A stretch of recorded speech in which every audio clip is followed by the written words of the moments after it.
Ayah bunda, jadilah sahabat dan pendengar yang baik bagi anak. Karena dalam fase ini, anak umumnya cenderung mempunyai sifat yang tertutup. Pendidikan seks pada anak sangat penting untuk dilakukan, bahkan sejak usia dini. Dan orang tua sangat berperan penting dalam proses edukasi seks tersebut. Dalam dunia pendidikan pun, mungkin anak ayah bunda akan mendapatkan informasi dan pendidikan seks pada anak.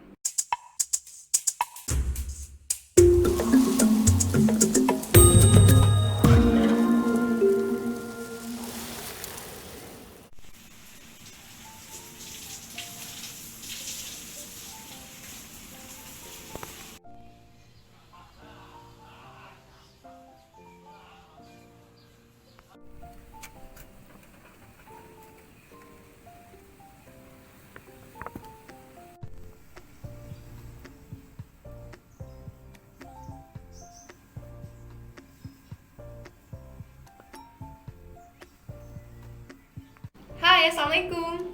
Saya Putri Maya Sofia, saya seorang psikolog. Di video kali ini, saya akan membahas request dari Ibu Fairuz dan Ibu Sarah mengenai pendidikan seks anak usia dini. Tonton sampai habis ya, jangan di skip. Di era global sekarang ini, sangat mudah untuk mengakses berbagai informasi, termasuk perihal seks. Namun, masih banyak orang tua dan kita yang menganggap tentang seks adalah sesuatu hal yang tabu untuk diperbincangkan. Padahal, di era digital sekarang ini sangat mudah untuk mendapatkan berbagai informasi seputar seks. Banyak anak-anak yang mencari informasi melalui gadget tanpa edukasi yang tepat. Ditambah lagi pengetahuan seputar seksualitas sekarang ini banyak difokuskan pada resiko seksualitas seperti seks bebas, penularan penyakit kelamin, dan kehamilan yang tidak diinginkan. Hal ini justru diakibatkan kurangnya pemahaman anak tentang seks. Pembelajaran yang diberikan anak-anak terfokus dengan hal-hal negatif seperti informasi yang terkesan menakut-nakuti anak-anak dan remaja tentang seks. Hal itu tidak baik dan tidak membantu apapun. Ayah bunda, edukasi seks sejak dini sangat penting karena anak-anak terlahir memiliki rasa ingin tahu yang tinggi tentang seksualitas. Hanya saja, mereka belum tahu bagaimana cara mengkomunikasikannya. Bahkan, di luar dugaan orang tua, anak-anak dan remaja lebih aktif mengakses konten-konten bernuansa seksual. Bila ayah bunda menerangkan seks pada anak usia 2-5 tahun, jelaskan mana bagian tubuh yang boleh disentuh atau tidak boleh disentuh. Mereka diberitahukan atau diajarkan bahwa yang boleh menyentuh, payudara, dubur, vagina, dan penis hanya ibu dan dokter. Anak tidak boleh bermain atau memainkan alat kelaminnya, karena pada usia ini anak sangat ingin tahu tentang bagian-bagian tubuh mereka. Pada usia berapakah pembelajaran seks diberikan orang tua pada anak? Yang pertama, usia 1-2 tahun. Anak pada usia ini sudah mampu untuk memahami bahasa yang baik. Pada saat mengajarkan bagian tubuh pada anak, ayah bunda juga jelaskan bagian tubuh yang penting lainnya. Ayah bunda dalam mengenalkan bagian intim dari tubuh anak, sebutkan dengan jelas, jangan menggunakan kata lain. Misalnya, vagina ya sebut vagina. Jangan istilah lain yang disamarkan. Yang kedua, memasuki usia 3-5 tahun. Pada usia ini, pengenalan bagian-bagian privasi organ intim anak sangat penting, terutama untuk menghindari pelecehan seksual terhadap anak. Ada bagian-bagian yang tidak boleh disentuh orang lain kecuali orang tua. Jika terlihat anak memegang bagian intim, sebaiknya ayah bunda melarang atau tidak membolehkan anak memegang-megang kelaminnya, sekalipun masih anak-anak. Karena anak usia 3-5 tahun sudah bisa merasakan enak atau kenikmatan. Nah, peran ayah bunda sebagai pembimbing juga penting pada situasi ini. Karena banyak anak yang di usia 3-5 tahun suka bermain dokter-dokteran yang dapat membahayakan dirinya atau temannya. Saya pernah mendapat kasus anak kecil bermain dokter-dokteran. Kebetulan anak tersebut suka main game dokter-dokteran di gadget gitu ya.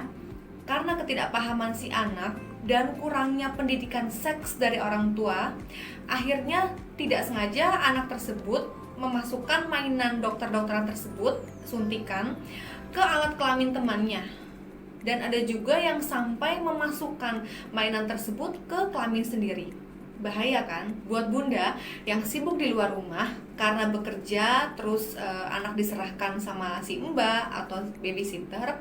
Ini perlu hati-hati, apalagi kalau anak tersebut dimandikan sama mbaknya. Ada kasus anak usia 5 tahun, anak laki-laki, dimandikan sama mbaknya. Akhirnya anak tersebut jadi seperti kurang rasa malu. Maaf, jadi suka telanjang di depan mbaknya itu. Nah, jadi sebaiknya anak usia 5 tahun, apalagi anak laki-laki, disarankan untuk belajar mandi sendiri. Yang ketiga, memasuki usia 5-8 tahun. Pada usia ini, anak sudah mulai bersosialisasi dengan teman-teman yang sebaya dan sudah mengenal perbedaan antara laki-laki dan perempuan. Karena sudah memasuki usia transisi dari TK ke SD. Ayah bunda bisa mengajarkan bagaimana menjadi laki-laki dan juga bagaimana menjadi perempuan. Kemudian yang keempat, memasuki usia 8-12 tahun. Pada usia ini adalah usia yang menjelang pubertas. Ini penting bagi ayah bunda untuk menjelaskan adanya perubahan-perubahan yang akan dialami oleh sang anak. Pada fase ini, anak mungkin akan menunjukkan tanda pubertas, seperti payudara yang membesar dan datangnya haid pada anak perempuan, serta mimpi basah pada anak laki-laki. Atau tanda lainnya adalah tumbuhnya rambut ketiak dan rambut kemaluan. Nah, di sini sebaiknya bunda memberikan penjelasan pada anak perempuan dan ayah memberikan penjelasan pada anak laki. Di usia ini sangatlah penting adanya komunikasi dua arah antara orang tua dan anak. Yang baik adalah ayah bunda harus menjadi teman yang baik bagi anak dan menjadi sumber informasi soal edukasi seks. Dan sebaiknya gini, orang tua atau ayah bunda gitu ya, jangan mencecar anak dengan pertanyaan teleponan sama siapa sih? Atau apa yang kamu tonton di gadget? Atau kenapa sih kamu berteman sama dia? Dan lain-lain. Karena anak remaja itu tidak suka dihakimi oleh ayah bunda gitu. Jadi hindarilah hal tersebut. Ayah bunda, jadilah sahabat dan pendengar yang baik bagi anak. Karena dalam fase ini, anak umumnya cenderung mempunyai sifat yang tertutup.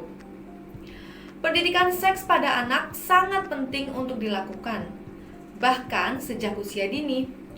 Dan orang tua sangat berperan penting dalam proses edukasi seks tersebut. Dalam dunia pendidikan pun, mungkin anak ayah bunda akan mendapatkan informasi dan pendidikan seks pada anak. Oke, sekian video dari saya. Insya Allah bermanfaat. Jangan lupa di like, subscribe di channel ini, kemudian share ya ke sosial media lainnya. Kalau ada yang mau request materi apa untuk saya bahas di video selanjutnya, boleh banget langsung aja tulis di kolom komentar. Kemudian sampai ketemu di video selanjutnya ya. Salam sehat untuk kita semua. Sampai ketemu di video selanjutnya. Diulang 2 kali ngomongnya. Oke, terima kasih ya. Assalamualaikum.